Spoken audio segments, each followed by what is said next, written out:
Hello, everybody. Welcome to another Break the Rules live stream. I'm Lev Polyakov, your humble host today with Styxhexenhammer666, one of the original BTR All-Stars, returning back along with the heroic JP Lindsley, all the way from Ukraine right now. You were just getting bombed not too long ago. I don't know if we're going to be hearing anything that's going to be going off in the next hour or so. But either way, I just want to say for everybody who's attending the stream, regardless of how you guys feel about Ukraine, the fact that we have people out there like JP who are in the thick of it, who want to deliver the news, that's a really rare quality, and I really appreciate it, JP. So once again, regardless of what you guys think, I just want to give a lot of props to JP for doing what he's doing right now, and hope more people do the same.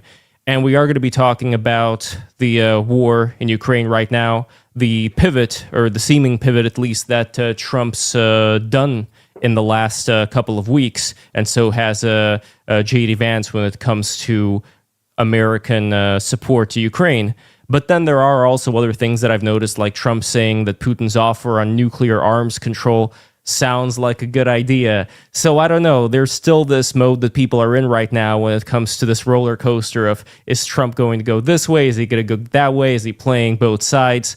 So I don't know which one exactly it is, but I would want to start out with Styx, because Styx, for those who don't know him, he's been very much on board the MAGA train back in 2016, not like a sycophant, but more like somebody who has a certain standard of principles and then sees whether or not Trump's principles align with his own, and then many times that was the case. Now, when it comes to Trump's pivot on Ukraine, I am curious if that has changed for yourself, Styx. So I would love to start out with you. And for everybody who's watching this who don't know anything about Break the Rules, BTR, what we do here is we bring on people who would never really be in the same room with each other, not because they hate each other, but, they happen to come from very different social circles. So I always try to merge people who are more in the very online together with people who are more in the mainstream. So with that being said, make sure you like this stream, smash the subscribe button, click the bell. The bell is very important. And also patreon.com/breaktherules, where you can see the stream that I had with Styx back in New York City, which I really hope to edit and put out there. But if you guys are impatient, go there right now and you can watch both of us hanging out in Manhattan. So with that being said, let's go over to you, Styx. All right. Great fun, by the way, Lev. And actually, I think, JP, I believe that we agree on certain things with regards to the situation. It is quite clear at this point that it's going to be difficult to get any sort of rapprochement between Ukraine and Russia. I am not a huge fan of the U.S. getting more directly involved. I realize that there's always going to be involvement by arms dealers and stuff like that. I'm uncomfortable with it because while I don't see, and I know that the basic sum of this is this going to equal World War III? I don't think that that happens. What I think that we end up in is one of those retarded stalemates over time, wherein there's no real possibility of peace because both sides are capable of countermanding one another. Both sides are capable of continuing to fight, and there's really, I feel sorry for the civilians on both sides of the border at this point more than anything else, because it doesn't seem like the Russian government or the Ukrainian government really wants to cede an inch. I think that Trump is wise to pivot to the Israel-Palestine issue at this point, because it seems like it's actually easier to deal with, and that's going some. I don't think that there's going to be any long-lasting peace short of a long-term stalemate that eventually breaks down into negotiations, and that's basically what's going to have to be done, honestly. And JP, before your response, I just want to say that the recent pivots from Trump had to do with giving intelligence to Ukraine when it comes to being able to attack targets inside of Russia proper. So please let me know what your thoughts are on that kind of pivot and whether you agree with Styx. Yeah, and thanks for you guys for being part of this conversation. I think the first pivot we saw from President Trump was rhetorical. He started to say a couple months ago that Putin is full of bullshit, and he had to experience that himself. And I think we also have to remember the reason why Trump is president is because he understands the American mood and American optics. He knows how to read the American mood, and he knows how to make the case for something that he believes in to the American people. We saw this with his attack on Iran. That was the first sort of MAGA rebellion that he had when he made that precision strike on Iran, and he had to make the case and to convince MAGA to understand what he was thinking. And I think we've seen the same. He's brought everyone in this reality TV way, which is sort of this Trump form of democracy where the people are involved. We have the Oval Office reality TV show, and every world leader has to appear there and make their case, including Zelensky. I didn't think that back in February did not go very well. But so Trump, I think through this time, not only Donald Trump has been realizing, but he's been helping the American people see what the world is facing in Vladimir Putin. And we see this, first we began to see this rhetorical change from Trump. And Styx, as I would say, I mean, if I had never been to Ukraine, I probably would be a big voice against Ukraine, because I was also sick of the American war machine. I started my career working with the neocons and such characters, and I got away from that. And so I would have easily associated these two things.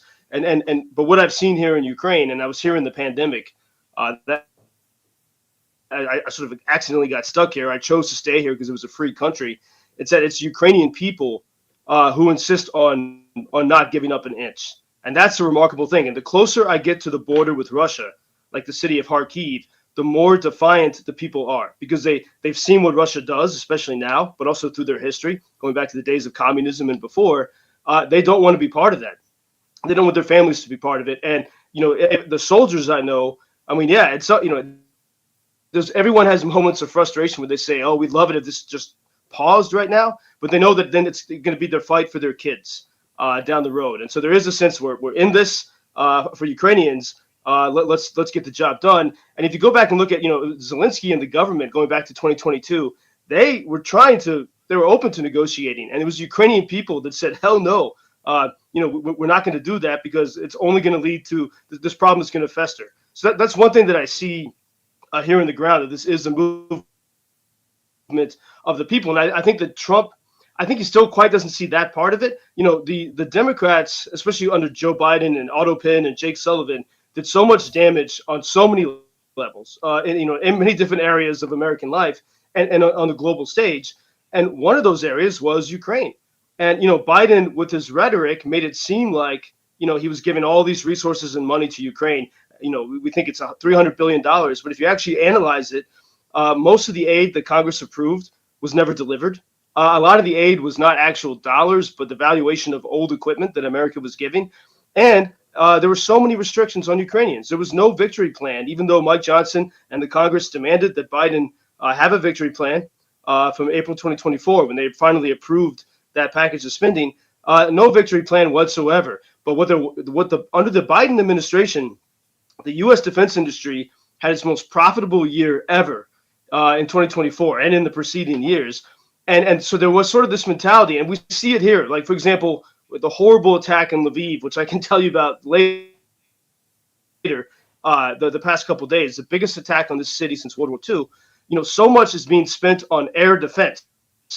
And that's sort of a Democrat mentality. Let's just spend money, to sort of try to survive and not hit the source of the problems. Let's address the symptoms and not the source. And we do see that since Trump seems to have given Ukraine permission, for example, to hit the oil refineries, under Joe Biden, Ukraine was not allowed. They were strongly discouraged from hitting Russian oil. Every once in a while they would, but the White House was furious whenever that happened under Biden, Sullivan, Otto Penn, whatever you want to call it.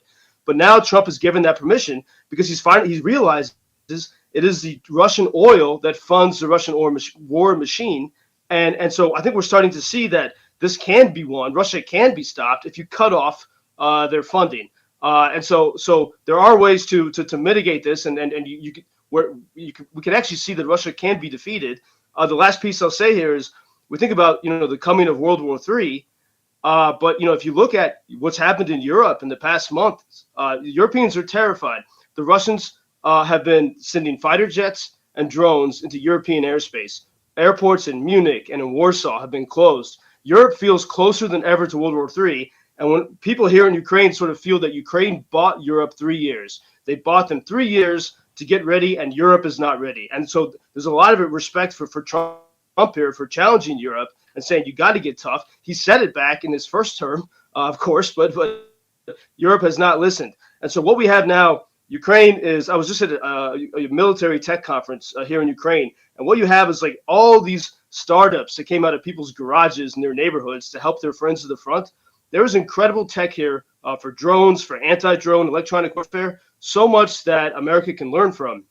And I think as we look at the threat we face from China, and also that Europe can learn from. I mean, when these 19 or 21 Russian drones were in Poland a few weeks ago, NATO was spending millions of dollars to shoot down cheap Russian drones because they're not paying attention. And all they have to do is look to Ukraine. But in their arrogance, they refuse to.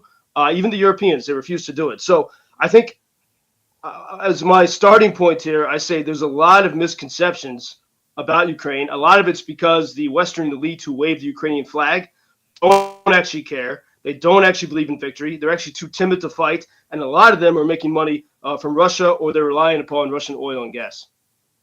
I think that you're completely correct with regards to drone strikes and stuff like that. We need to desperately reorient the Western militaries of the world.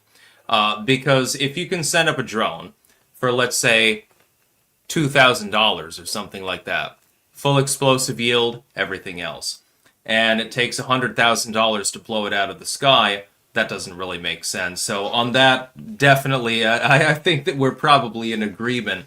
I would say this, though. The fact that Russia has failed to grind down the Ukrainians, I realize they're being buffed up by Western weapons and things like that. Drones, submersible drones in some cases, which are quite impressive, actually. As well as air support, weapons, non-lethal aid of various kinds. The fact that they've managed to hold their own, I think, should probably compel Europe not to let their guard down. That is, they do need to pull their weight within NATO. And this has been something Trump was talking about this almost a decade ago, and they poo-pooed him. They said that, no, the Europeans are doing perfectly fine. We can shoulder the entire burden ourselves. All of a sudden, they wake up in the morning, they realize that Russia has invaded another country. All of a sudden, their military budget increases significantly. I think that that's what we should be doing. I think that we should invoke the Monroe Doctrine, say stay out of our hemisphere. We will aid our European allies. We will be very friendly with them. We want to trade with them. We want to arm them as necessary, if it's necessary to do so. But otherwise, it's not really our continent. You're going to have to deal with this yourself. NATO countries, I don't think in the end are going to be attacked. That's why I do not believe that World War III is going to pop off as a result of Ukraine being invaded. I think what it's going to lead to is one of those long, boring stalemates. A lot of people get killed. A lot of problems happen. There are a lot of diplomatic issues to resolve. But in the end, I don't think that it leads to World War III. I think it leads to a Cold War-style stalemate more than anything else. The Ukrainian people and also some of the Russian people, meanwhile, they're the ones that are suffering. Nobody else is suffering. People in Belgium aren't suffering as a result of this. People in the United States. It's people over in Eastern Europe. Well, I think for one, this as we look at what Ukraine is, and yes, Ukrainians are suffering, but for most Ukrainians I know, it would be more suffering to surrender. And one thing that it's easy to forget, but if Ukraine lost, Ukraine would all of a sudden become part of the Russian war machine, like it was, in the Soviet times. And that's easy even the people in Poland don't realize this. They're not thinking about it. The resources and the intelligence and the engineering know-how that we see, the scrappiness of the Ukrainians, would be part of Russia, and Russia could use that as they saw fit. The same way they use Belarus. The Polish can put together a tank with duct tape. They're insane. Well, you say this, but but this is sort of a myth that the Poles are saying about themselves. But we don't see evidence of it. But we see Ukrainians have literally done that. Ukrainians, when the Patriot missiles arrived here, the Patriot air defense batteries arrived here in 2022. Biden autopinned Sullivan, or maybe Hunter Biden. That's another story. Who was actually in charge is very interesting. Put so many restrictions on the Ukrainians, and they MacGyvered the Patriot systems. There's reports from American Patriot specialists in the U.S. military say we were shocked at what Ukrainians were able to do despite the restrictions we put on it. By the way, speaking of Hunter Biden, I wanted to make sure that you touch on Burisma as well, because I don't know, Styx, if you know about the situation there. Oh, everyone knows about Burisma. Well, maybe not in the way that everyone talks about. Everyone calls Burisma a Russian company, right? From the BBC to Tucker Carlson to Reuters, they all agree it's Russian, but it's actually not. I'm sorry. The other way around. I said the opposite. They all say it's a Ukrainian. They all say it's a Ukrainian company because that fit the narrative. Oh, Joe Biden's helping Ukraine because his son made money from Burisma. And so Tucker Carlson, all the way to the BBC, they all agree on this without examining the facts. Burisma, it's very simple. 2014, Ukrainian people had a revolution. And by the way, as I see in this country, this is the freest country in Europe. This is where people actually will fight for freedom. It's not like Berlin or Paris or London. They actually are standing for freedom here. In 2014, they had the revolution. And the government fled February 24th, more or less, to Russia. Within the cabinet of the pro-Russian government that fled back to Russia was the CEO of Burisma. He was at that time he was like on the National Security Council. He was in the Yanukovych government. He fled in the revolution. He fled to Russia in the end of February 2014, and in March 2014, from Russia, he met with Hunter Biden's business partner Devon Archer. Devon Archer actually said this in congressional testimony. No one paid attention. In July 2023, Devon Archer said, "I was in Moscow in March of 2014, meeting with Burisma's CEO." And so think about this: Burisma, they had the power of Ukraine. It was the sort of the pro-Kremlin corruption that Ukrainian people were sick of.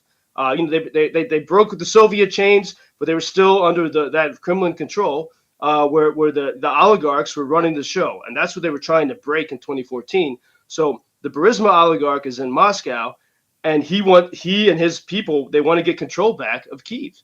And Burisma had its major oil fields in the Crimean Peninsula. And as Devon Archer said, it was the very same day that Putin took Crimea that he was in Moscow meeting on behalf of Hunter Biden with Burisma's CEO.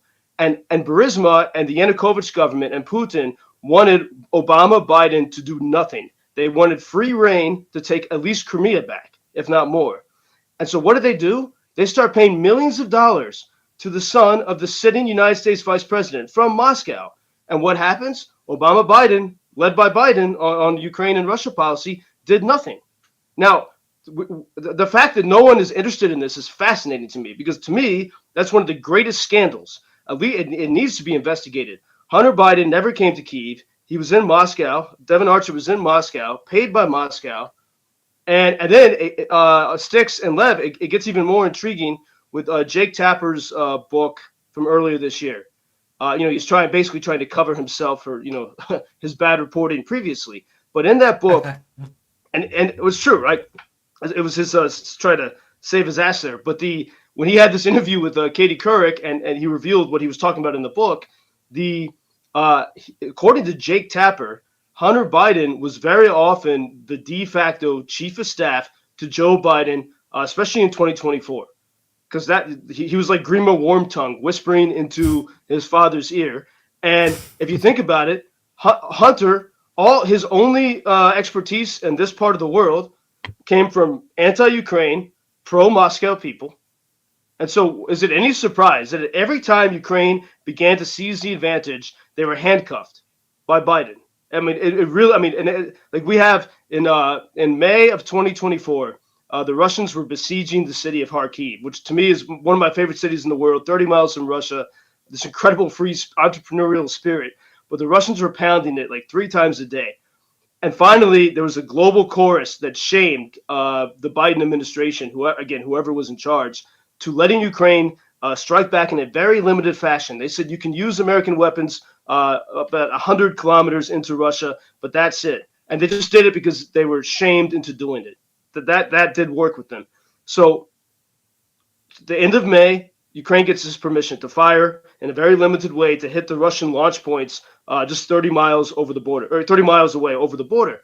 And here's what no one in the media reports, because the absence of a problem is never a headline. The month of June 2024, Kharkiv went from 3 attacks a day to 0. 0 attacks. It became safe. I was there. It was a lovely summer because the Russians were forced to go back. Because when you're strong, the bad guys get weak and they have to adapt. But because Why do you Biden call them bad guys? Okay, the other side, whatever you want, we can debate the philosophy of that in a second. But I'm just saying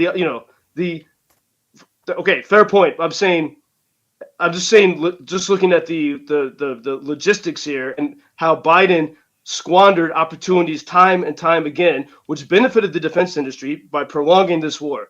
When Ukrainians had that permission to strike back, Russia became weak, and for 3 weeks, the city of Kharkiv was totally safe. While the Russians had to scramble, they had to move beyond that 100-kilometer limit to the Biden-created safe zone from which they were allowed to attack. And there were so many moments like this where Ukraine had the advantage, but Biden continued to tie their hands. They never were allowed to seize the advantage and to put a stop to this shit. So that we have so many examples like that from 2022 until 2024, including the inability of Ukrainians or the refusal from the White House to let them hit Russian oil facilities. So it was this type of cowardly inaction that lined the pockets of the defense industry. And by the way, I see it here, with the drone innovation and the weapons innovation that happens here. When American defense contractors come here, they hate it. They're jealous of it, and they try to pretend it's not happening. The Ukrainians have definitely capitalized upon drone warfare, like those little ones that they have, like the RV boats that can go up to the side of a ship and blow up. I'm wondering, though, why you would call the Russians the bad guys. Are there really any bad guys in war when civilians are dying on both sides? Shouldn't we have sympathy for both of them and hope that the war just ends and goes away so that we don't have to worry about little orphans and things like that? Little Orphan Annie? Well, I'm not a the Greta Russians Thunberg. lesser? Well, for one, I'm not a Greta Thunberg, so I don't like to base any policy in hope and it's a real difficult world. For one, on the civilian thing, Russian cities are not, really, they're not the target of bombings like we see here in Ukraine. That's not happening. When I went through here the other night in Lviv, the city 40 miles from Poland, it's the most Catholic city in Ukraine. It's a very traditional city. J.D. Vance would love it if he saw it, but he doesn't know about it. The city of tradition, entrepreneurial spirit, beautiful city. We had 3 hours of 60 Iranian-designed killer drones and hypersonic missiles. The whole city was shaken to its core. Nothing like that has happened in Russia during this war at all. So there's an imbalance there. Secondly, so it's mostly been oil refineries, right? As far as the targets of the Ukrainian military within Russia, it's been both oil refineries, but also there have been apartment buildings, but those are of the oligarchs. And the airfields, right? And airfields, yeah. Not a lot, because it's a very difficult thing to do. There have been some civilian casualties. The thing is, what's the moral equivalent between killing civilians and killing civilians? Does it really matter what flag they fly behind? Well, for one, Ukrainians are not they're not in it to kill the civilians. They're in it to stop the Russians that are on their territory or that are bombing them from Russian territory. And a key thing to remember, that you are conflating Ukrainian civilians with the Ukrainian government, which was deplored as massively corrupt for a number of years before the Russian invasion. I'm not defending the Russians. Of course, Putin is corrupt too, along with his entire administration. Warmongering assholes, I call them. But how does that exonerate the Ukrainian government? Well, for one, look, just firstly on the civilian thing, most Ukrainian soldiers today were civilians on February 23rd, 2022. They never won. Most of the people I know in the military, they were teachers or IT. They had to do this to defend their land and their family. That's it. So they don't want it. They're civilians who were forced by circumstance to be soldiers, even the ones who willingly signed up. The point of corruption. Yeah. So the whole point of that revolution in 2014 was the people saying we are sick of the Soviet shit and the corruption. And so if you look at the Soviet Union doesn't exist anymore. No, oh man, No, but the not Soviet mentality. The Soviet mentality is everywhere, and it still exists. For example, including in Ukraine. Military. Yeah, of course. No. I'm saying. So and then, what's the difference? What's the difference? Okay, wait. I want to break this down. You suffer under Ukrainian authoritarianism or Russian authoritarianism. No. I'm failing to see the difference. I'll say this way. So in 2014, Ukraine was like Belarus. All right, it was a puppet regime of the Kremlin, and the people had sort of like an Ottawa truckers protest times a million, and said we're tired of this, and they got rid of that Kremlin-controlled regime. Then they get a new type. They had an oligarch as president, the chocolate guy, Poroshenko. But so still an oligarch, but a different breed, not controlled by Sovietism. But the key thing is that the Ukrainian people began to institute reforms all the way down to local government. They began. One reason why corruption, was such a big topic here is because Ukrainians were fighting it, and they call it out. Last summer in July, Zelensky tried to get rid of these 2 anti-corruption boards, and there's a lot of things to discuss about that.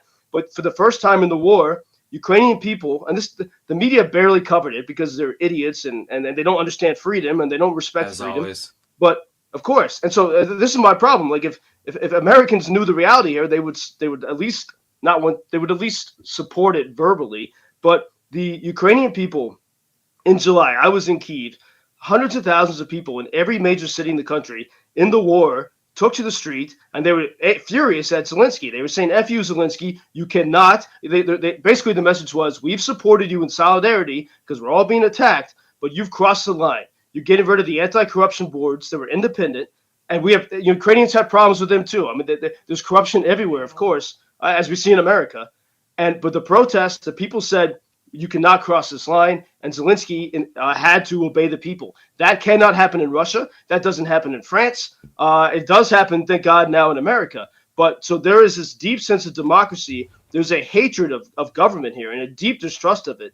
And the people were working on the sticks. I'll say that since 2014, I was here in the pandemic. The people were working and succeeding step by step on the project of taking their country back, and it was working. This was an amazing place in the pandemic. You could do whatever you wanted. It was one of the freest countries. You didn't have to get vaccinated.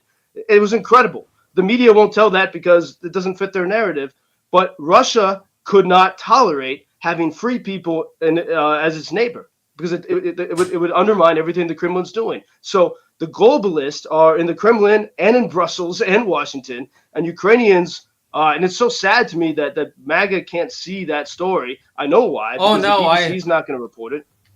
I see it myself. Yeah, there's plenty of globalism to go around. It's a real big problem. But my concern is that just because I distrust government power here, because keep in mind, the U.S. government is the only one that can abuse me. It can legalize its abuse of me. So I tend to frown upon it more than other governments. The Russian government can't abuse me. The Ukrainian government can't abuse me. So I can take more of a hands-off approach when I analyze the things that they're doing.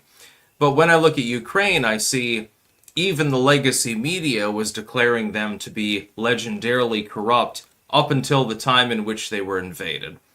They get invaded, and Russia's invasion is, in my mind, illegitimate. What are you going to do about it? What the fuck are we supposed to do? Just endlessly give Ukraine enormous amounts of money and weapons? It's not working. I mean, it's working to an extent. Apparently, they've got a base there where they're actually training soldiers to ride on horseback because they've lost Russia. so many That's main Russia. battle tanks. Yeah, that's no, Russia. No, Styx, that's Russia, not Ukraine. I said that was Russia. Yeah. Mm-hmm. Yeah, and it's actually insane when you really think about it. It's like the Polish Hussars or something like that. But they were reckoned, Ukraine was, as considerably negligent in human rights and things like that. Wait. According to whom? Styx, I'm sorry to interrupt. Are you citing the left, like the Financial Times, on this? Because they and the Guardian for 8 years they lied about Ukraine. Well, I'm just saying, who was saying that? Because, Are you claiming that there's no corruption in a country that has effectively dissolved the Orthodox Church? okay, Oh we're boy, throwing here around we a lot of go. different. Yeah, here we go. No, in No fairness. bullshit, dude. They dissolved effectively the Orthodox Church, the wing from the Russians, because of political So reasons. okay, so we're just recognize we're jumping to a different topic now, which is fair. But just so we recognize, we didn't It's finish the prior associated. topic. Hmm. Yeah, but I'm always wary of getting into so many permutations because then you lose the thread and then we can't actually have a proper give and take. But so on the church point, so for example, as I was saying, here in Lviv, for example, this is a Greek Catholic city. During Soviet times, it was illegal to be Greek Catholic, but the faith flourishes here. You'd be hard pressed to find a city in Europe where more people go to church. Even on Sunday morning, when Russian drones were still attacking the city, people were walking to church. Faith is widespread here and widely practiced. Less so is it practiced in the East because the Soviets were really, since the Bolshevik times, really were able to remove religion. They'd held on to it here in the West, but in the East, like Kharkiv, people don't go to church as much. It was really, that was taken out of their identity, although it's coming back in a way. Now, the east of Ukraine and central, there's a lot of evangelicals and there's Orthodox. There are many people go to Orthodox church in the east of Ukraine, but in 2018 there was a split, and the patriarch of Orthodoxy in Constantinople, he sided with the Ukrainians in that split in 2018. So at the very least, we can say there is some differing of opinions on here. The Ukrainians and it started with the people. The people were angry at Zelensky for doing nothing against the Russian Orthodox Church until like 2023. The government didn't want to touch it because they knew what kind of propaganda win it could be for the Russians.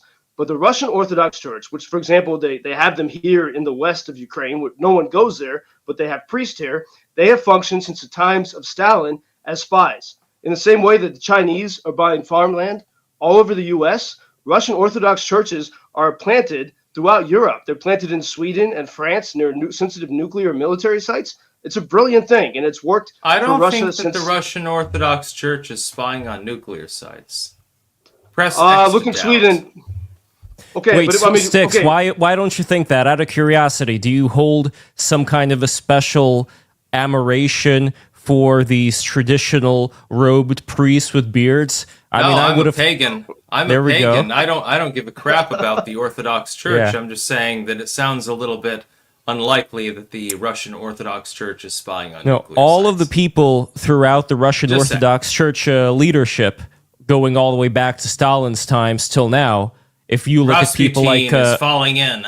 If you look at people like, for example, Patriarch Kirill, who's the guy who heads up the Russian Orthodox Church right now, that guy, you could look him up for a long time. He's been a KGB agent in his earlier time. Now one can say FSB agent if you don't really count KGB anymore. But the real problem here... Yeah, but the real problem here is that since Gorbachev got rid of the Communist Party, he still retained the leadership of the KGB within the Russian system, which is why we ended up getting people like Putin and his friends and Patriarch Kirill and all these people. And when I look online right now, just some of the comments that were received while this stream was going on, even before we started talking about this question of the church, there were comments talking about how Zelensky banned Christianity and all of that. And you keep hearing people like Tucker talk about this ad nauseum, and it is real propaganda, because even if you may have some kind of admiration for the Russian Orthodox Church, at least be honest, at least one can say that this particular branch, which has been associated with accusations of spying for Russia, was banned. Not, well, Zelensky, this evil Jewish Zelensky is going after these poor priests. Well, here's the problem. The Russian Orthodox Church has been clamped down on by Putin. And they've rubbed out a bunch of people Wait, who by were Putin? more amenable. Yeah, Putin. He has rubbed out Orthodox segments that are more pro-Ukrainian or more pro-globalism or whatever you'd call it. The same, though, is true of Ukraine. They've done exactly the same thing. But I notice that the international community only chastises one side. It's not interested in chastising the Ukrainian side, despite the fact that for years they said Zelensky's corrupt, Ukraine is corrupt, the total system is just completely messed up. They don't talk about that anymore now, do they? Now, I have nothing but sympathy. Listen, I have nothing but sympathy for the people of Ukraine. I don't want them to suffer. I want them to live their lives and be able to do whatever they want to do. I like Ukrainians. I really do. That being said, the government there was labeled as one of the topmost corrupt governments of the entire world for years. All of a sudden, when Russia invaded, and it was fashionable because Orange Man bad, and that's literally the only reason. He's a pawn of Putin. Trump is sucking Putin's cock. Only then did they come in and say, well, there's a fucking problem here. You didn't need any further impetus. Styx, do you see a difference? Firstly, I was... Okay, real quick, do you see a difference, Styx, between the kind of corruption that was talked about in relation to Ukraine before the war and the Soviet influence that JP was talking about? Because from JP's perspective, that seems to be one and the same. Yeah, so same thing we could say about Poland. In my opinion... Sorry. Oh, go ahead. Go ahead. I'm saying a more specific and precise question, because as a journalist myself, so most journalists hate me because I don't like them, but I don't like the passive voice. I like to know agency. Who did what? What is the actual accusation? And if you look at most headlines about any topic, they always use the passive voice to obscure the point, to hide agency of who's actually doing what. But I hate to say it, you kind of just did the same. You said Ukraine was labeled as corrupt. Who labeled Ukraine as corrupt? Who? Everyone. What's the source? Okay, everyone. Mainly the left-wing media. Left, right, and center. By the way, right, and center. If we look mainly the main reporting, and it was Joe Biden, for example. Joe Biden, remember, he famously came here, which is crazy. It was before Joe Biden. It was before Joe Biden. It was all the way back in the Bush administration. Well, no, okay, precisely. So the reason why Ukrainians had their revolution in 2004, and again, most dramatically in 2014, is because the people were sick of the corruption. They were done with it. That's why they stayed in the streets and took bullets. So, Styx, if you say you care about the Ukrainian people, like that, doesn't mean you have to fund them. It doesn't mean you have to support weapons. But at least let's be accurate. Let's try to reflect what the Ukrainian people think and believe and what they're fighting and bleeding for, because I would need to talk to more Ukrainian people to know what they're fighting for. I would need to talk to them before deciding, to your large audience, declaring things in confidence without using the passive voice, not knowing who said this or who made Believe it or not, I have a large number of people from all around the world that contact me on a regular basis, including people from Ukraine. But then let's use the active voice and say this person made this accusation about that, and then we can deal with the facts and we can wade through it. Because as I've said, there is in America. I've noted that a large number of Ukrainian people are very, very unhappy with what Russia is doing, but they're not happy with their government either. As I said, you had massive protests there in July, but the Ukrainian people rallied behind their government. In a way, because they were under an existential threat. But there still is vigilance here. No, I mean, there are government the officials that still face corruption difficulties and charges. The Ukrainian people are vigilant. One sad thing, the longer that this was dragging on, all the times that Biden, Autopin, and Sullivan refused to let Ukraine win, you know what's happening? And this is the horrible thing. The longer this goes on, you're losing not only the freest people in Europe, you're losing the leaders of civil society who fought corruption, because they're the guys who go to fight. They're the guys that choose to be in the trenches. And guess what? They're the ones being killed while the corrupt fat cats sit. They can sit in the Capitol and Who are the freest people in Europe? And you think the Ukrainians are the freest people in Europe? Yeah. I would disagree with you on that. Okay, who do you think who are the freest people in Europe in this moment? Obviously it's generalizing. The ones that get into they're in NATO. The ones that go to prison for criticizing Islamic migrants, they're the free ones. Yeah, they've got their own problems. Yeah. That's what I'm saying. No, but this is an important point though, Wait, guys, let's take a step back. Everybody, step Hail back. Poland! Hail Poland! No, I love Poland too, but here's the problem. If we take a step back and take a look at what exactly is the teleology, which way Ukraine is going and which way Russia's going, I think that right now that Trump's starting to side more with Ukraine and approving all these rocket strikes into Russia. I think right now there's so many people within Russian intelligence who are sitting on their knees and praying, God, please let people who are so influential like Joe Rogan, like Styx, please let them think that Russia and Ukraine are no different from each other. God, please let them think that, because this is our only chance to try to change the mind of some of these, because I'm sure a lot of influential people watch your show, Styx. You know, like you are somebody who I consider to be a very influential guy. Same with Joe Rogan. I bet that Joe Rogan is completely surrounded by people who have bought houses in Austin, Texas years ago, waiting for the opportunity to sell him coffee, to sell him bows and arrows, and meanwhile whisper sweet nothings into his ears in order to influence him on what he says. And I'll give an example right now. We have somebody like Lex Friedman, who I'm sure you guys know, who, according to the statement of Ben Avery, who publicly said this, when he was having dinner with Joe Rogan and Tim Dillon in Austin, Texas, Lex Friedman could not stop talking about what a wonderful guy Vladimir Putin was. So that's just one example of what's going on right now, where you're saying that you're getting all these emails from people claiming to be in Ukraine.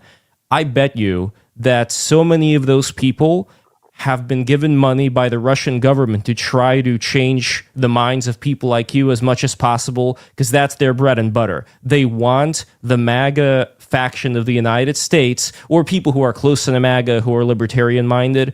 There is not one thing they want more than to muddy the water and have them consider Ukraine and Russia to be, you know, a problem for Europe, not really something that America has to busy itself with, and having this perception that the teleology, you know, like the end goal for the direction that Ukraine's going and the direction Russia's going, it's pretty much the same. You know, they're both corrupt. It's not really going to make a difference, you know, which one ends up winning at the end of the day. They long for people within your circle to think that, because they're extremely desperate right now. So even more so, they're probably going to be bombarding the chat and the comments with messages of this sort. And this is, you know, it's an info war out there. It's all propaganda. That's when you have to use discretion with regards to linguistics. Well, that's all you have to do. It's really easy to tell whether someone is genuine or not. It is fairly formulaic. As far as Russia and Ukraine, I do sympathize with the Ukrainian people. I don't think they should suffer at all. I don't think the Russian people should suffer at all. I wish they would just cut it out and just go back to peace, but that appears to be a little ways away, so we'll see what happens. I would say, though, that the United States has disproportionately favored the Ukrainians. That one is quite sacrosanct at this point. And while it makes sense to defend an ally, Ukraine's not actually a U.S. ally at all. And so I don't know exactly what we're doing. It makes me sad because I do care about the Ukrainian people. I don't want them to suffer. I want them to live their happy lives and be able to do whatever the hell they want to do. And I don't support the Russian invasion of Ukraine. But once they've invaded, what are we supposed to do? We're in NATO. We're a nuclear power. What are we supposed to do? Our hands are sort of tied, you know, at some point. Well, I think here's where we go back to the Biden corruption and the worse than negligence, evil policies on so many levels, including geopolitically and including on Ukraine. And I don't believe that Biden wanted Ukraine to win. I believe that Biden saw, in fact, I was here the first days of the invasion. The West did nothing. Motive. First they were hoping Ukraine would fall. They were hoping the problem would go away. And the government in Ukraine was a mess. It was the people. I was here in the days of the Molotov cocktails. It was the people resisting, saying, we don't want this. We don't want to be controlled. We're not going to lose. We're not going to give up. And only because of the public sort of outpouring of support, because people could see what was happening on Telegram, and you could see the videos. Only because of that, was there pressure and shame, and that's when you get all the celebrities. Everyone jumped on the train, and I know why that turned MAGA away from Ukraine, because I don't trust those voices either, right? And my distrust of those people is proven because they've done shit to help. They've actually hurt. And Biden, for example, like when the hurricanes hit in southeastern United States in when was that? Like September 2024, including my home state in North Carolina. That was when whoever was in charge, I'd like to be precise. I don't know who made the decision. None of us quite, we don't know yet. But someone in the White House decided the same weekend that the hurricanes were hitting to release $8 billion of aid. Again, not money, but valuation of old equipment and some USAID, bullshit. They chose the same weekend that the Southeast United States was getting battered. Now, all the headlines from the lazy media made it sound like this was a new appropriation. No, it was money that it was resources that Congress had approved in April that Biden, Autopin, whatever, had sat their ass on since April. And they perfectly timed the release of funds for Ukraine to make Americans hate Ukraine even more. And if I didn't know what was going on, I would have joined that chorus of hatred because I would have been furious. And so time and time again, I would say Biden was not an ally of Ukraine. He prevented Ukraine from winning while making it look like he was standing on their side. And this is not out of character for that White House regime. It's exactly, dishonest and evil. So that's the first thing about Biden. I will say, Styx, I mean, every time you say that you care about the Ukrainian people, like people love to say that because it makes you sound compassionate, I guess. But like the Ukrainian people are right now bleeding in the trenches or suffering here in the city of Lviv. And we have people making up lies that Christianity is banned here. I mean, that doesn't help. That's not compassion for the people to lie about, about the reality here. When you have more people go to church in Orthodox church in Ukraine, in smaller Ukraine. This is the last year for when data was available was before the pandemic. More people would go to church in Orthodox church in Ukraine. Meaningless. No. Okay, fine. No. I don't think it's meaningless. No, because it's quite a dramatic statistic. If it's 5 years ago, then that's non-realistic. Okay. No, because it matters how we got to where we are. This is why it's not meaningless. I knew you would say that, but I believe in accuracy, so I will tell you it was from 2019. It was more people went to Orthodox church after the split with Moscow, which happened in 2018. More people in Ukraine went to Orthodox church than in all of Russia, which is more than 4 times bigger than Ukraine. The Orthodox church is nothing in Russia. It's just an arm of the state. This is one of the most traditional Christian faithful nations in all of Europe. And it mystifies me why MAGA, like when JD Vance was speaking in Munich, all the values that he was decrying that Europe has lost, which is true, Europe has lost these values. That's why I think Berlin would fall much quicker than Kyiv, because they have nothing to fight for anymore. London would fall. They don't know maybe they'll find some strength one day.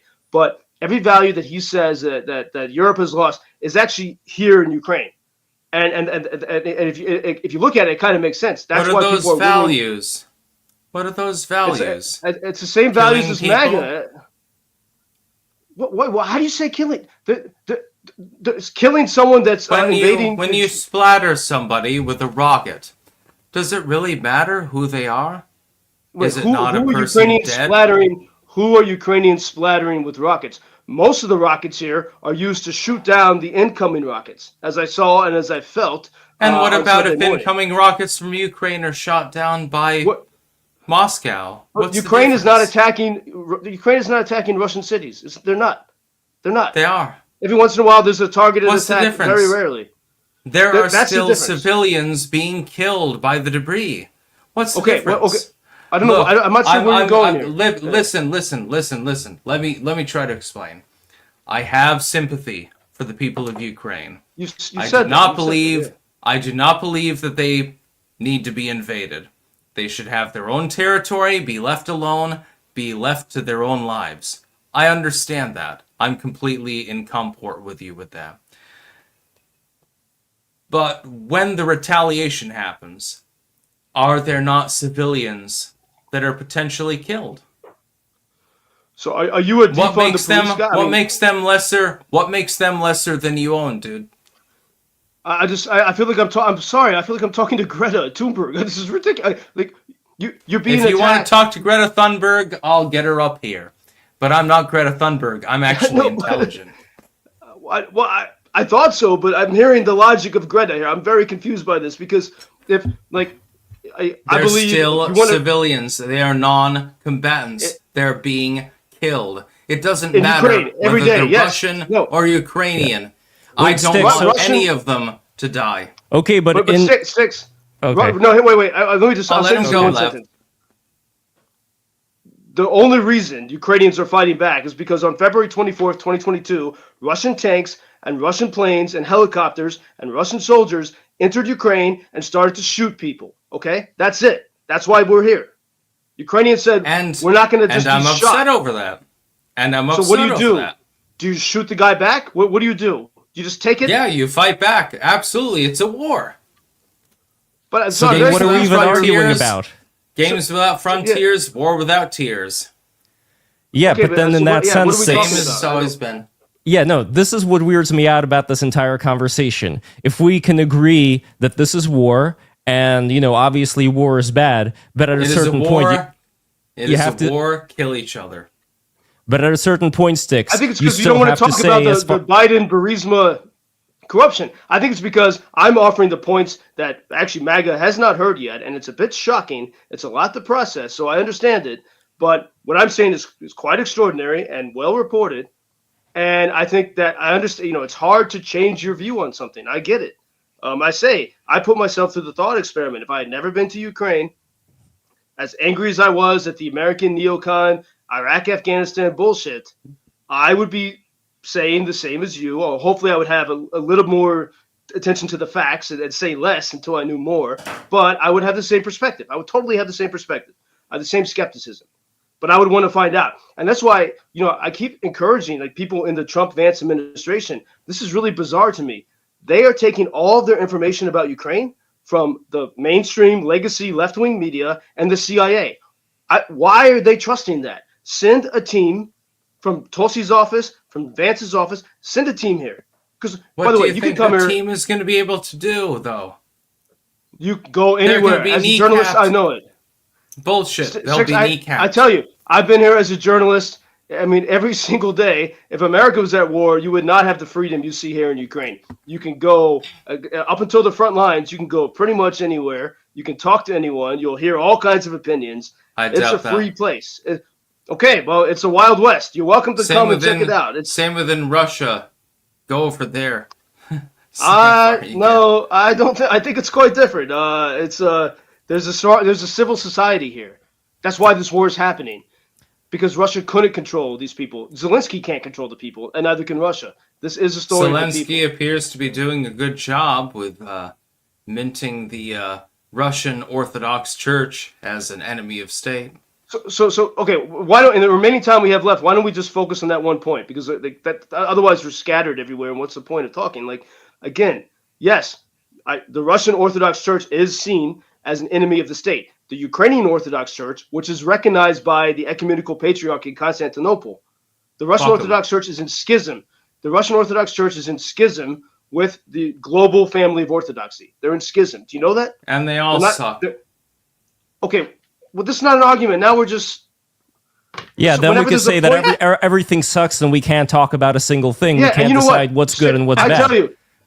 tell you, after the horrible Fuck the attack on church. Sunday, I feel like you on this because I mean, my brain still echoes with and this is true for almost everyone here in this city, echoes with the horrible sounds of that attack. It was a nightmare. And a part of me just you don't care anymore. You just want to give up. You say, just let the missile hit me in the face. That is actually a mentality. That's what Russia's trying to do to break down the freest people in Europe. But I would encourage Styx, you and anyone listening, if you say you care about the people, we have more so than ever. We don't have to rely on the legacy media or CIA reports or whatever. In 2022, the CIA said Ukraine was going to fall because they're idiots and they don't listen to the people and they're not connected. Okay. And I'm glad that Trump and Vance are moving away from that. Strangely, when it comes to Ukraine, they're still listening to the illiterate, biased voices of the media and intelligence community. I would encourage people to go deeper. You can talk to anyone in the world. You can travel.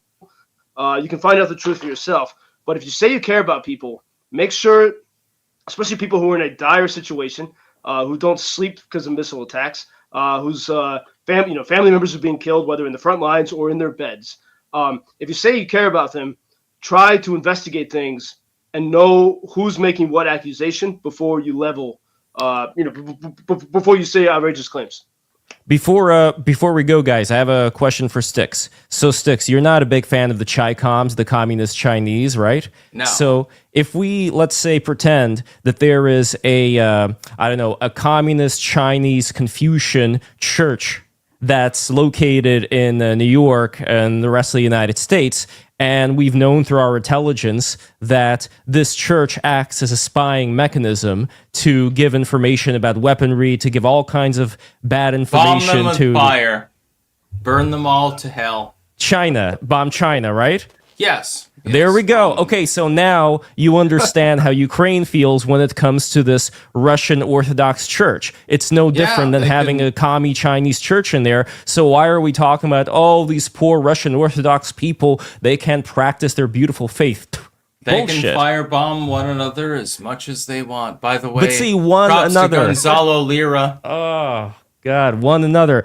Gonzalo Lira, say his name. Gonzalo Lira, what can be shown, Styx, to differentiate for you and for your audience Ukraine from Russia? Because again, you keep on molding them into like the same thing, that there's no difference. What can we give you? There isn't. They're all the same, regardless of I would like to see one of these regimes try to be sensible, but neither of them has tried to be sensible. So, what do you need to see in order to decide whether one is trying to be sensible versus not? What kind of reforms would you want to see? Being rational. Give me an example. Sense. Give me an example. Doesn't matter. Just any rationality. No, it does. I'll give you an example. There is a young man who is here in Long Island. He's 19 years old, and he has several years to go before he would have to sign up into the service. That is not the case in Russia, where they are actually dragging young men from the streets. So even right now in these times, Ukraine still has this policy when it comes to younger people, not to bring them fully into the war until, what's the age, JP? The draft age is 25 now. 25. So before 25, you have the opportunity to travel the world, to to raise a family, to be part of. No, it's more about. I mean, it goes back to ancient Cossacks, because they've had to fight for their freedom here for centuries from East and Western threats. It's just a principle that which Washington under Biden definitely did not understand. That you let the youngest people. In America, it's like send the 19-year-olds. In Ukraine, the mentality, because it's a family-based society, let the 19 to 25-year-olds have one chance to get their family going before we have to send them to fight in this horrible existential war. That's a mentality. And that is. And I would call that. Yeah. But there's a lot. But you see this, goodness all over, and this is. Yeah, so that's just one part of it. By the way, I don't understand why we're fighting at all. Actually. Why we're fighting, or why Russia and Ukraine is fighting? Why should I hate some Russian or Ukrainian? It doesn't make any goddamn sense. No, it's not a matter of hating at all. Here, okay, wait, hold on. Here's the problem. Are you pro-vaccine or anti-mandatory vaccine? Oh boy. I'm anti-mandatory vaccine. Okay, me too. And if they came to your door, the jackboots, and they forced you, what would you do? Kick them in the neck. Okay. That's the same principle we're dealing with here. It's the same principle. Yeah. The only thing that I'm trying to... I like the Ukrainian people. Don't get me wrong. I'm not you keep saying this, but you keep insulting them, pro-Russia or something. But you're equating... That's because the situation is so retarded.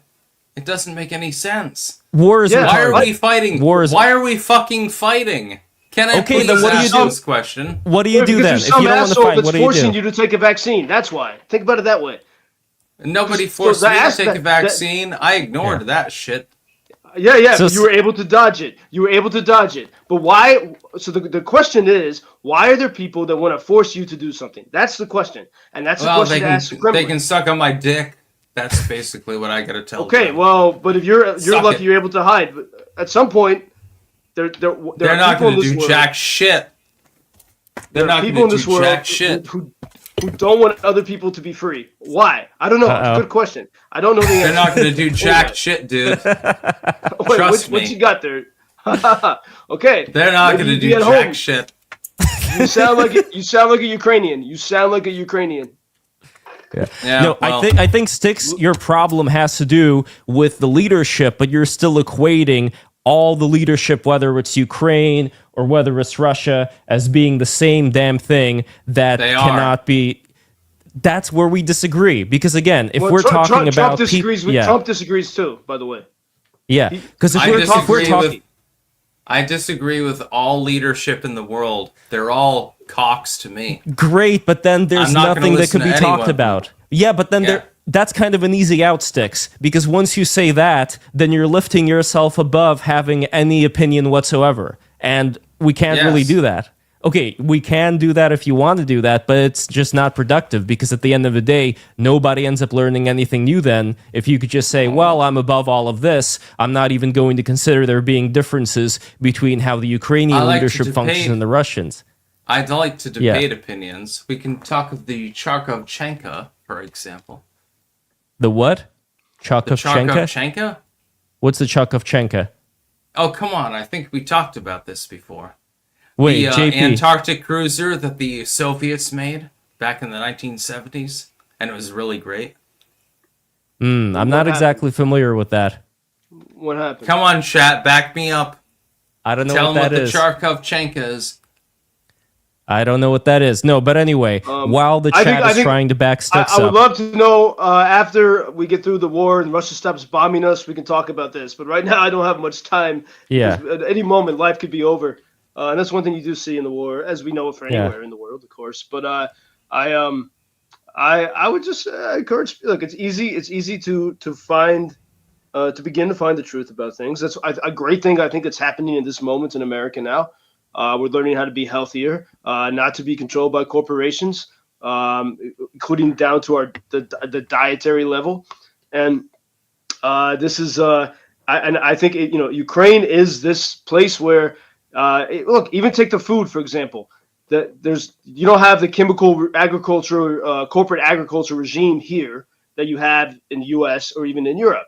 So the food's healthier. I used to take medicine for allergies. I don't anymore here, okay? But all that's on the edge of being destroyed. And what we had when Biden was in charge, the price Ukraine had to pay for a tiny amount of weapons with tons of restrictions was giving everything, giving their freedom to the globalists in the West. Now what we have with Trump realizing now that Putin's a bad guy and the Ukrainians are at the very least heroic, and maybe he'll learn more later, that Ukrainians are like the Americans of Europe. What we have now is a chance where, in a very smart, intelligent way, weapons can come from America, paid for by the Europeans, often using seized Russian assets. It's a good deal for America. Weapons come here. America learns from Ukrainian innovation. Ukrainians have improved the American weapons, and they make their own weapons. It's a good deal for America, especially with the threat we face from China. And we can put a stop to this menace from Russia, but also it can be the reawakening of Europe. Because Ukrainians are not overrun like London by immigrants against American values, against Western values. Ukrainians hold on to these values. And so this could be a great moment of realignment for free people, saying we're not going to put up with this shit from the tyrants and the globalists. And that's what Ukraine is. And there's a chance now because, again, under Biden, they if Ukraine wanted to survive, they had to play the game. And this has been a difficult thing for Zelensky. It was hard for him to shift to talking toward Trump. It was hard for him to believe, hard for his team to believe that, oh no, you don't have to kowtow to this left-wing game anymore. You don't have to do it. You can just say, hey, let's be partners in security and freedom. That's it. And I think Trump is seeing that, and we'll see that we can actually prevent World War III. We're very close to it starting, only because Europe. Like the Russians think they can get away with it. The Russians think they can invade Europe now. And that's because they've been emboldened these past 3 years. If Ukraine can stop Russia, then there's peace in Europe. And there's a chance for the West to be free. And that's it. And the good thing is Ukrainians are the ones who are willing to bleed for it. They never asked anyone else to bleed for it. So this is not Afghanistan.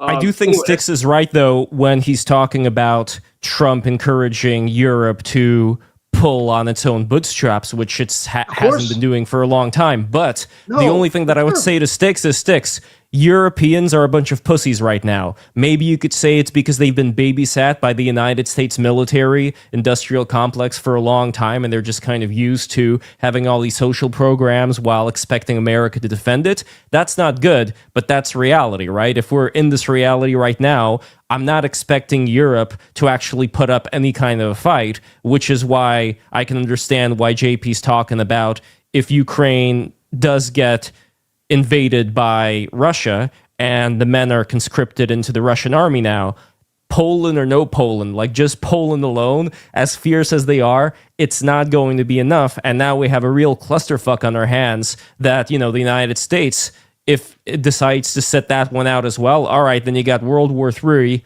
in all of Europe, all this destruction. And then at the end of the day, you're going to have China, Russia owning a lot of Europe, and they're going to strong arm the United States. We're not going to be able to isolate ourselves from that shit. I don't think that China's going to get involved. Poland could deal with the Russians. They've got enough tanks. They've got enough artillery. They've got enough, planes and so forth. They can take care of it. The Polish are hardcore. Plus, they have plenty of allies. But this is what I mean. We hear this argument so often. Just wait for Poland. Because the Polish are hardcore, dude. Okay, have you Poland seen got invaded by? Have you? Ukrainians eat the same food. 19 Russian drones. Only 19 entered Poland, and Poland had to spend millions of dollars because they were not ready and they don't know how to deal with it. And now Poland finally got over their ego, and they have Ukrainians now. Ukrainians are teaching Poles how to deal with this threat. Okay? No, it's because they were holding back because they didn't want World War III. Okay. They were trying to be restrained. You can live in gratitude. That's called intelligence. The Polish are very intelligent people. Just look at their food. Okay. You'll see it for yourself. It's the same food. You get some of that borscht. You get some of that borscht. Borscht is Ukrainian, man. And by the way, I have to leave it on this because I have to run. There were Chinese surveillance drones over Lviv before the attack. The Chinese are doing what America is not doing. The Chinese are on the Russian side, paying attention to the technology and the innovation here. And America and our arrogant defense industry, they're ignoring the developments here. China's paying attention, and it is to our detriment as Americans that we're not. We will crush them. At least. Liberty Prime is online. Wait, is this true? I think Styx took an edible before this. Styx, is this true? I don't use that sort of thing. Hey guys, I gotta go because I'm so sorry, but I'll let you have the last word. I'll shut up. All right. Wait, JP, thank you so much for coming in. Styx, I think it was nice talking to you, JP. You too, I think we actually did make progress. Styx, before you sign off, do you have a couple of minutes? Me? Yes. I have a couple, yeah. A couple. Okay, excellent. So before everybody signs off here, I think we actually did make a little bit of progress. Number one, as far as the age of the young men who get to live out an actual life before they're drafted into the military in Ukraine. That's one difference. What we didn't really talk about when it comes to the difference between Russia and Ukraine also has to do, although we did talk about it a little bit, has to do with who they're firing at. Where for Ukraine, it's mainly oil refineries and also some of the ultra-rich apartment buildings that belong to the oligarchs. Maybe I'm a bad guy here, maybe I'm a war hawk in the sense. I couldn't give two shits about Russian oligarchs being destroyed by Ukrainian drones. I'm sorry. For me, I really don't care about them that much. And if we can determine that that is the, short of some horrible accidents, that is the target range of the Ukrainian military versus the Russian military when it comes to attacking civilians. And they recently killed off like 17,000 pigs. So they intentionally just targeted a pig farm in Ukraine, killed all these pigs. For what reason? Just to, just because that is their nature, unfortunately, of the leadership of the Russian army. They do rapes, all kinds of horrible things to their own men. if I can just because we're talking about the religion thing. I mean, this gets forgotten. In any part of Ukraine that's occupied by Russia, even it's illegal to be evangelical. It's illegal to be Catholic. If it's illegal, okay. So they're banning. Russians are banning religion, not Ukrainians. That's it. All right. Well, I mean, again, I don't care about the pigs. Let's talk about the people. Yeah. No, I mean, just in general, there's just this thirst for carnage, which to me exemplifies the worst of these neocon war pigs. That sticks. You would agree that there are people out there in the Generals United in States. Masses.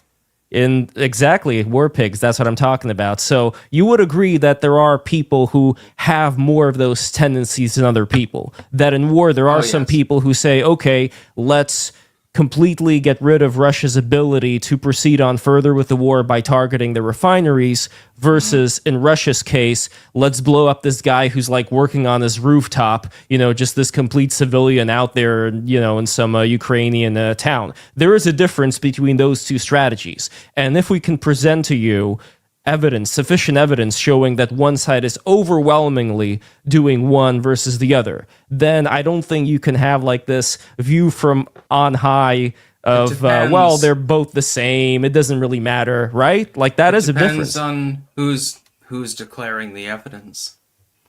That's going to be the next step. That's what we have to present. And JP, like I said before, we could do some of those man on the street things, maybe in an area that does not have too many foreigners. Because like you were mentioning, if there's too many foreigners around where you are who are going to talk about, American problems or European problems, no.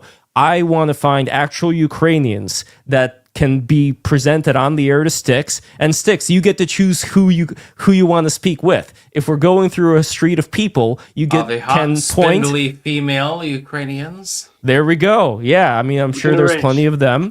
Yeah, and you could interview them. You could ask them whatever questions you have, Styx. Because if you don't have sufficient evidence talking to Americans in Ukraine or people who support Ukraine, I want you to talk with Ukrainians. Would that be better? Would that make any kind of difference? Styx. I don't know. Oh, you're asking me? Yes. Yeah, that'd be fine. All right. So let's plan on something like that. There we go. With that, hey guys, thank you. If you want, follow me on X at JP Lindsley. And thank you for this conversation. Styx, appreciate it. And Lev, as always, be well. Talk to you guys soon, I hope. Talk to you soon. Styx, thank you very much for coming in here once again, my friend, and looking forward to having more conversations like this. And again, guys, if you enjoyed this talk, make sure to smash that subscribe button, smash the like button, click the bell. And lastly, if you want to see the forbidden Patreon episode, which has not come out yet, where Styx was with me in New York City, go to patreon.com/breaktherules. Here is the link in the chat over here. So go there right now. And once again, thank you so much, JP. Thank you so much, Styx. And looking forward to more of this. Take care, everybody. Thank you. Bye-bye. Thank you. Good night. Peace out. Bye-bye.